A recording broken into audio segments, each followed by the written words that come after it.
जय हिंद दोस्तों, welcome to IAS with Hari Mohan and institute for analytical studies. दोस्तों, त्योहार के इस रक्षाबंधन त्योहार क्या इस रक्षाबंधन के टाइम पर भी मैं कोशिश कर रहा हूँ कि कुछ ना कुछ हमारी आपकी रूबरू होते रहे, बातचीत होती रहे। तो अभी का जो टॉपिक है वो है सऊदी अरेबिया और चाइना के बीच जो न्यूक्लियर फ्रेंडशिप बढ़ रही है, वो कहीं ना कहीं अमेरिका, इंडिया और इसराइल को बहुत ज्यादा टेंशन में ला चुकी है। तीनों के अपने अपने रीजंस हैं, तीनों के अपने अपने रीजंस हैं, लेकिन रीजंस के साथ साथ साथ सबसे बड़ी समस्या ये है कि ये जो रीजंस है, ये एक खतरनाक सिचुएशन की तरफ इशारा कर रही है। मामला क्या है? मामला ये है मिडल ईस्ट, जिसमें आपको Saudi Arabia, Kuwait, Qatar, UAE से लेकर ओमान, यमन, सीरिया, लीबिया और ये इजराइल, और इसके बाद आपका जॉर्डन, ईरान भी इसमें काउंट कर लिया जाता है, लेबनान काउंट कर लिया जाता है। तो ये सारे के सारे कंट्रीज मैप में आपको दिखाई दे जाएंगे। ये सारे के सारे कंट्रीज मिलके, इसमें कई बार इजिप्ट को भी काउंट कर लिया जाता है।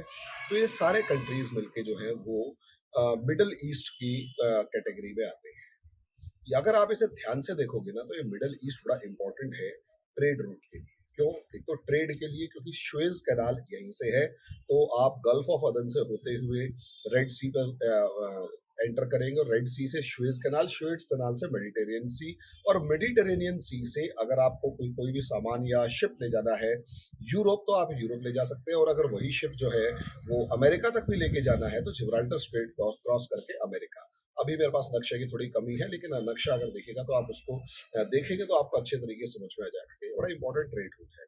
साथ में इस इलाके की दूसरी इंपॉर्टेंस ये है कि ये एशिया और यूरोप के बीच में कनेक्टिंग लिंक होने के साथ साथ ऑयल और गैस की भंडार के ऊपर बैठा है।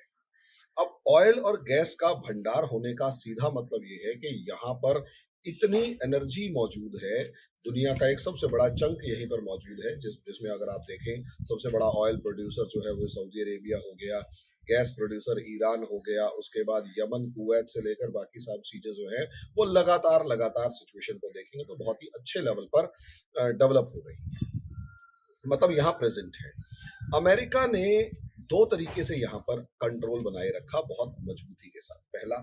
पहला कंट्रोल अमेरिका ने ये बनाए रखा कि अमेरिका ने यहाँ इजराइल को इस्टेब्लिश किया, और इजराइल को इस्टेब्लिश करके इजराइल को लड़ने के लिए मोटिवेट किया। और यहाँ पर अरब इजराइल वॉर सबके सामने है। कई 9 गिनते हैं, कई 6 गिनते हैं। 6 और 9 सोचकर देखो फिगर, मतलब ये सेकंड वर्ल्ड वॉर के बाद बता रहा हूं कि फिगर कितनी जबरदस्त है कि 6 या 9 के सिचुएशन के अंदर क्या रहा होगा। मैं वही चीज आपको बताना चाहता हूं कि ये गजब लेवल की एक सिचुएशन यहाँ पर है कि अमेरिका ने इजराइल को यहाँ पर आर्टिफिशियली इम्प्लांट किया, और यहाँ पर आर्टिफिशियली इम्प्लांट करके अपनी सिचुएशन को मजबूत किया। दूसरा, सऊदी अरेबिया और बाकी जितने भी कंट्रीज है, खासकर सऊदी अरेबिया, उसको ये कहा कि भाई तू पेट्रोल डॉलर के अंदर भेज, और यहीं से पेट्रोल डॉलर जो है उसे इस्टेब्लिश किया, पेट्रोल डॉलर को यहाँ डेवलप किया। पूरी दुनिया की इकोनॉमी के ऊपर पकड़ यहाँ बड़ी मजबूत बनाई। तीसरा, सऊदी अरेबिया को और पूरे अरब वर्ल्ड को गारंटी दी कि तुम्हारी रक्षा की जिम्मेदारी मेरी है, मैं करूंगा तुम्हारी रक्षा। तो इसी तरीके से अगर आप देखोगे, न्यूक्लियर मिसाइल से लेकर सब चीजें वहां इस्टेब्लिश करी। अब इजराइल तो इन सब से लड़ता रहता है, इनको मारता पीटता रहता है। वहीं कुवैत जो है, वहीं जो बाकी कंट्री है, वो जो उनका डॉलर है, वो इनके पेट्रोल के दामों को कंट्रोल करके रखता है। और ईरान को जानबूझकर प्रिपेयर किया गया है कि भाई ईरान अगर आ जाएगा तो इस्लामिक रेवोल्यूशन आएगी। इस्लामिक रेवोल्यूशन में आप जितने भी यहाँ पर डिक्टेटर्स बैठे हुए हैं, या अथॉरिटेरियन या ऑटोक्रेट्स बैठे हुए हैं, राजा महाराजाओं के फॉर्म में बैठे हुए हैं, वो सारे के सारे यहाँ से चले जाएंगे। अब आप सोच के देखो यार, डर भी बिठा रखा है इसराइल का, लड़ने के लिए इसराइल है, डर है ईरान का, उसके बाद पैसे के मामले में, टेक्नोलॉजी के मामले में, हर मामले में कंट्रोल करके रखा हुआ है। और वहां डेमोक्रेसी डेवलप नहीं करने दी गई, वहां उनको रॉयल फैमिलीज के रूल में एस्टेब्लिश किया।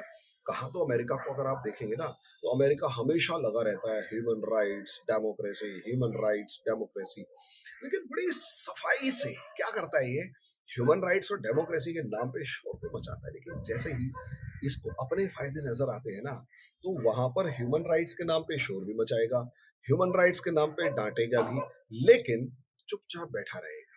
एक इन्हीं के राष्ट्रपति की बड़ी बढ़िया सी स्टेटमेंट है एक डिक्टेटर के बारे में। कहा गया कि एक मीडिया में रिपोर्ट छपी कि ही सन ऑफ अ बिच। उससे पूछा गया डिक्टेटर के बारे में, अफ्रीका का डिक्टेटर था, तो उसने बड़ा हंसते हुए कहा, yes he is a son of a bitch but he is our son of a bitch. यानी बड़े ओपन स्टेटमेंट, आप नेट के ऊपर सर्च करेंगे आपको मिल जाएगा। मैं उस राष्ट्रपति का नाम भाई एक रैंडम बना रहा हूँ, तो राष्ट्रपति का नाम मुझे इस टाइम पर ध्यान आ नहीं रहा है, लेकिन आप सोच कर देखिए अमेरिका की डोमिनेंस इस लेवल पर है कि अमेरिका, मैं बार बार कहता हूँ, और मैं क्या, बहुत सारे जितने भी स्कॉलर्स थिंकर्स, या मैं तो बहुत ही अदना सा उनके सामने, वो सब कहते हैं कि अमेरिका हमेशा ह्यूमन राइट्स और इन सब मामलों को, डेमोक्रेसी, रिपब्लिक एंड ऑल, इन सब मामले को अपने हिसाब से एडजस्ट करता है। जहां उसे फायदा मिलता है ये वहां बोलता है, और जहां फायदा नहीं मिलता वहां चुप हो जाता है। अब माइनॉरिटी राइट्स के मामले में अगर आप देखोगे तो पाकिस्तान इंडिया के अंदर खूब बोलता है, लेकिन वही पाकिस्तान के अंदर पूरी माइनॉरिटी खत्म हो गई, इसे कोई फर्क नहीं पड़ता, क्योंकि इसे फायदा है। तो अमेरिका जो है वो लुटेरों का एक ग्रुप जो है पूरी दुनिया में कंपनी की फॉर्म में घूमता रहता है, और वो अपने एडजस्टमेंट करता रहता है। हालांकि वही वाली बात है कि उस लुटेरों के ग्रुप में से एक ने ये यूट्यूब बना रखा है, और मैं उस तक पहुंच भी रहा हूं आप तक, लेकिन फिर भी आप सोच कर देखिए सिचुएशन किस लेवल पर है। अब उसका नेक्स्ट लेवल समझिए, ये था। अब इसका नेक्स्ट लेवल यहां पर ये है कि असलियत में अब सऊदी अरेबिया ने बहुत कोशिश करती, सॉरी यूएसएसआर ने किसी टाइम पर बहुत कोशिश करी इस मिडल ईस्ट पे अपना कमांड बनाने की। सीरिया, इराक, ये दो कंट्रीज ऐसे, उसके बाद ईरान, तीन कंट्रीज ऐसे हैं जिन्होंने मतलब डोमिनेंस एस्टेब्लिश किया यूएसएसआर का मिडल ईस्ट में, और बड़ी चेक एंड बैलेंस चल रहे थे। सोचकर देखो, एकदम से जब फॉल ऑफ यूएसएसआर होता है 1991 के अंदर, तो अमेरिका ने 10 साल तो इंतजार किया, सूडान वगैरह के अंदर वॉर एस्टेब्लिश किए, लेकिन अमेरिका ने उसके बाद एकदम से अफगानिस्तान में एंटर किया 2001 में, और अमेरिका में अफगानिस्तान के नाम पर वो जो वॉर शुरू हुआ, एकदम से एंटर कर गया इराक में, और इराक में वॉर शुरू कर दिया। इराक में लड़ते लड़ते जब मन भर गया, या यूं कहें कि कंटिन्यू किया, उसका अगला स्टेप क्या, फिर वो अलग अलग जगह लीबिया से लेकर अरब स्प्रिंग वगैरह आ जाता है। लेकिन ओवरऑल क्या है, ओवरऑल अमेरिका किसी भी तरीके से जो ओल्ड यूएसएसआर थे उसके बचे कुचे रिमेन्स को भी उखाड़ के बाहर फेंकता है। इसीलिए अगर आप देखोगे सीरिया के अंदर रशिया बशर अल असद के साथ पूरी ताकत के साथ खड़ा हुआ है कि भाई तुझे नहीं गिरने दूंगा चाहे कुछ हो जाए, और यही कारण है सीरिया आज तक चल रहा है। अब ऐसे में अमेरिका तो यूएसएसआर से लड़ता रह गया। अब अमेरिका यूएसएसआर से लड़ता रह गया, लेकिन एक नई पावर का राइज हो गया जो अमेरिका के कंट्रोल से बाहर, वो है चाइना।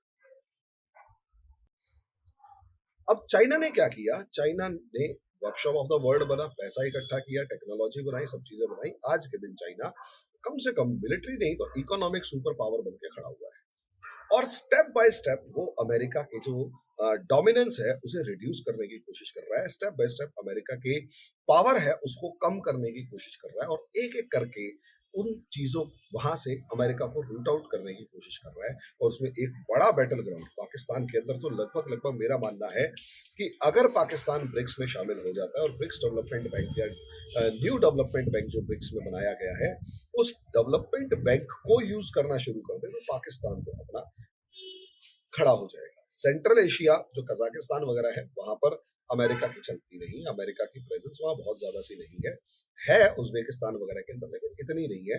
एससीओ के तरीके से चाइना ने वहां कंट्रोल कर दिया।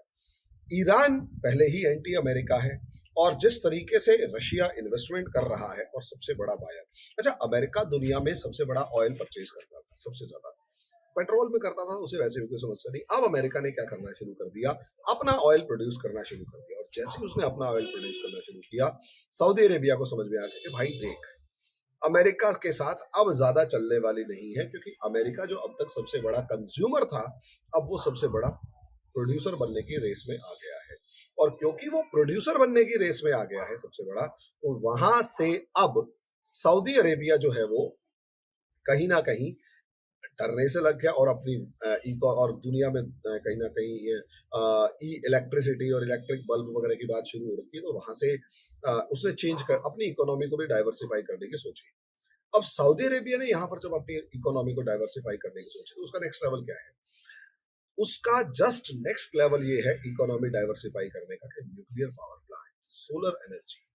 तो चाइना अभी भी सोलर एनर्जी का प्लांट सऊदी अरेबिया में लगा रहा है, सबसे बड़ा प्लांट लगा रहा है चाइनीज कंपनी। इसी तरीके से सोलर न्यूक्लियर पावर प्लांट। अब सऊदी अरेबिया ने शुरू में अमेरिका से कहा कि नहीं भाई, मुझे न्यूक्लियर पावर प्लांट लगाना है, तो न्यूक्लियर पावर चाहिए, कैसे भी करके मुझे वो न्यूक्लियर पावर प्लांट दे। अब जैसे ही ये बात आई कि हाँ भाई न्यूक्लियर पावर प्लांट दे, तो ऑब्वियस सी बात है कलेश तो होना ही था। अमेरिका वही पुरानी आदत, अपनी टर्म्स कंडीशंस फिर दोबारा लगाने लग गया कि भाई तो यूरेनियम प्लूटोनियम जो होगा उसको एनरिच नहीं करेगा, ये नहीं करेगा, वो नहीं करेगा। और दूसरा, सऊदी अरेबिया में हमेशा से एक कर रहा है कि अगर ईरान ने न्यूक्लियर बॉम्ब बना लिया, इसराइल के पास अनऑफिशियली सही, अनडिक्लेयर्ड फॉर्म में सही, लेकिन न्यूक्लियर बॉम्ब है, ईरान ने अगर बना लिया तो भैया वो सबसे बड़ा कंट्री भले ही है, लेकिन उसकी तो पावर चल जाएगी। तो सऊदी अरेबिया भी किसी न किसी जुगत में है कि न्यूक्लियर बॉम्ब बने। अच्छा, पाकिस्तान के ऊपर पूरी कमांड बना रखी है कि भाई तू तो न्यूक्लियर बॉम्ब गलती से दे देगा तो तेरा गला दबा देंगे। अमेरिका ने पाकिस्तान के ऊपर कंट्रोल कर रखा है। तो यहाँ सिचुएशन बड़ी उलझी हुई सी है। सऊदी अरेबिया का डर सामने आ रहा है, और आज से नहीं है, पिछले 10-12 साल से हम लगातार इस चीज के ऊपर डिस्कस करते आ रहे हैं। जब मैं यूपीएससी प्रिपरेशन कर रहा था तब भी इस चीज पर डिस्कस करते थे कि Saudi Arabia in search of nuclear bomb, कैसे भी करके उसे वो टेक्नोलॉजी मिल जाए, चाहे वो नॉर्थ कोरिया से मिले। और उस एक टाइम पे कयास भी लगाए जा रहे थे कि सऊदी अरेबिया को नॉर्थ कोरिया से न्यूक्लियर बॉम्ब बनाने की टेक्नोलॉजी मिलती हुई नजर आ रही है या नजर आएगी या जो भी है। अमेरिका ने उसको कैसे टैकल किया, वो तो देखो बहुत सारी चीजें तो अंडर द रिकॉर्ड्स है, और कभी हुई कौन सी फाइलें पता नहीं, आज से 100 साल बाद निकल के आएंगी, तब की तब देखी जाएगी। लेकिन जो भी था, यहाँ सिचुएशन समझिए, सिचुएशन गजब है।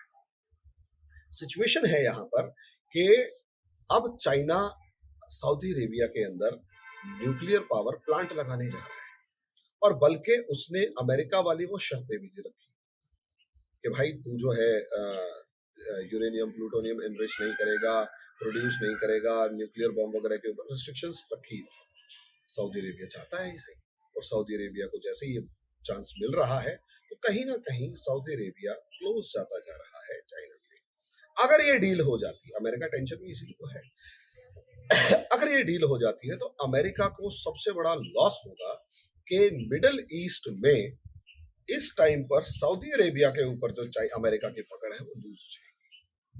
और मिडिल ईस्ट में सऊदी अरेबिया से पकड़ लूज होने का सीधा मतलब ये, और मुझे अब तक समझ में नहीं आ रहा सऊदी अरेबिया कतर के ऊपर इतना दाव क्यों लगा रहा है। भले ही कतर गैस के मामले में कुछ भी है, कैसे भी है, लेकिन बहुत ज्यादा दाव लगा रहा है कतर के ऊपर। कतर ऐसा है नहीं जो जिस मुझे अपने मामले में लगता है कि इतना उसके अंदर स्ट्रेंथ नहीं है जो कि एक रिबेलियस स्टेट के फॉर्म में सऊदी और ईरान दोनों को झेल पाए। अगर अमेरिका को बेस ही चाहिए तो मुझे अपना अपना सिचुएशन है, फिर कभी डिस्कस करेंगे। लेकिन सऊदी अरेबिया कहीं ना कहीं चाइना के पक्ष में जाता हुआ नजर आ रहा है। अमेरिका अभी भी अड़ियल है, वो ह्यूमन राइट्स और डेमोक्रेसी के नाम पर कहीं ना कहीं सऊदी अरेबिया को घेरने की कोशिश कर रहा है। वही पुराने वाले राग अलाप रहा है कि भाई human rights democracy, human rights democracy, फंसा हुआ है। अब इसराइल का मामला, इसराइल को अगर आप देखते हैं ना, तो इसराइल जानता है कि उसके पास न्यूक्लियर बॉम्ब है, और इसराइल और चाइना का 36 का आंकड़ा है। तो इसराइल ये भी जानता है कि अगर यहाँ पर सऊदी अरेबिया के पास न्यूक्लियर बॉम्ब आ गया, आप याद कीजिए ईरान के ऊपर पास जब जैसी न्यूक्लियर बॉम्ब की बात होती है, सऊदी इसराइल उसके घर में घुस के उनके साइंटिस्टों को मारता है, पूरा न्यूक्लियर फैसिलिटीज को तबाह और बर्बाद कर देता है। सद्दाम हुसैन ने जब न्यूक्लियर पावर प्लांट डेवलप करने की सोची, तो उसके ऊपर बाकायदा एयर स्ट्राइक करके उसको खत्म किया गया। इसराइल इस लेवल पर अटेंटिव है या इस लेवल पर एग्रेसिव है न्यूक्लियर पावर फैसिलिटी डेवलप करने के नाम पर। अब आप सोच कर देखिए इसका नेक्स्ट लेवल क्या है। यहाँ नेक्स्ट लेवल ये है सऊदी अरेबिया के और चाइना के मामले में कि चाइना वहां पर जैसे ही न्यूक्लियर प्लांट एस्टेब्लिश करेगा या न्यूक्लियर पावर प्लांट या न्यूक्लियर बॉम्ब अवेलेबल करवाएगा, उसका नेक्स्ट लेवल ये होगा कि भाई वहां इसराइल को डर लगने लगेगा कि सऊदी अरेबिया के पास कहीं न्यूक्लियर बॉम्ब आ जाए। और अगर सऊदी अरेबिया के पास न्यूक्लियर बॉम्ब आ जाता है तो इसराइल की एग्जिस्टेंस को खतरा हो जाएगा, क्योंकि पूरा अरब वर्ल्ड इस चीज को जानता है कि चाहता है कि कैसे भी करके इस इसराइल को इस अरब वर्ल्ड की जमीन से भगाया जाए। और फिर उसके बाद और इसी वजह से इजराइल की एग्जिस्टेंशियल क्राइसिस जैसे ही आएगी तो मामला और ज्यादा बिगड़ेगा। इजराइल और ज्यादा एग्रेसिव होगा और एग्रेसिव इजराइल क्या करेगा ये हम और आप जानते हैं। उसके मारना उसकी एक आदत और जो भी है फिर एक अलग ही लेवल की लड़ाई शुरू होती हुई नजर आती है। अब ऐसी सिचुएशन में इंडिया कहाँ खड़ा है? टेंशन तो इंडिया को भी है। देखो, इंडिया की पहली जो रिक्वायरमेंट है वो कैसे भी करके सऊदी अरेबिया और सॉरी कैसे भी करके चाइना को काउंटर करना है। अभी भी इंडिया सेकंड लेवल टीम पर बना हुआ है, सेकंड लेवल कि यार कैसे भी करके उसे रोका जाए एंड ऑल। अब ऐसी सिचुएशन में अगर इंडिया सेकंड लेवल टीम पर बना हुआ है, कोशिश कर रहा है चाइना को काउंटर करने की, ऐसे में चाइना के मिडिल ईस्ट में एंट्री इंडिया के लिए एक नया चैलेंज क्रिएट करेगी। क्योंकि इंडिया का ट्रेड रूट, इंडिया की एनर्जी सप्लाई और इंडिया का एक आइडियोलॉजिकल इस्लामिक आइडियोलॉजी वाला जो कंसेप्ट है वो सारे का सारा वहां मौजूद है।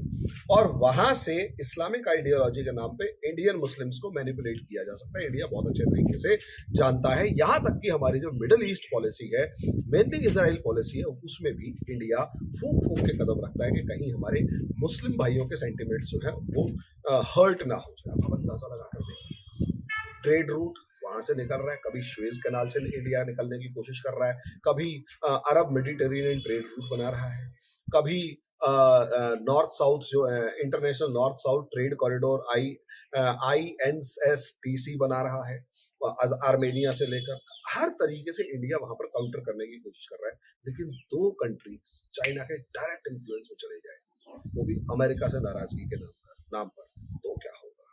अब सवाल ये है कि इंडिया भी तो न्यूक्लियर पावर प्लांट के बारे में डिस्कस कर सकता है। अब इंडिया हमेशा यहां फंस जाता है जब आप दो पोल्स के बीच में खड़े होते हो ना, और खुद स्ट्रांग पोल की फॉर्म में नहीं होते, तो वहां दो पोल्स के बीच में फंस जाता है।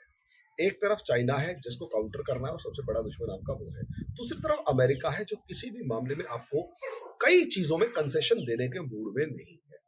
और अगर ये जो सिचुएशन है भाई, इंडिया के लिए खतरनाक है।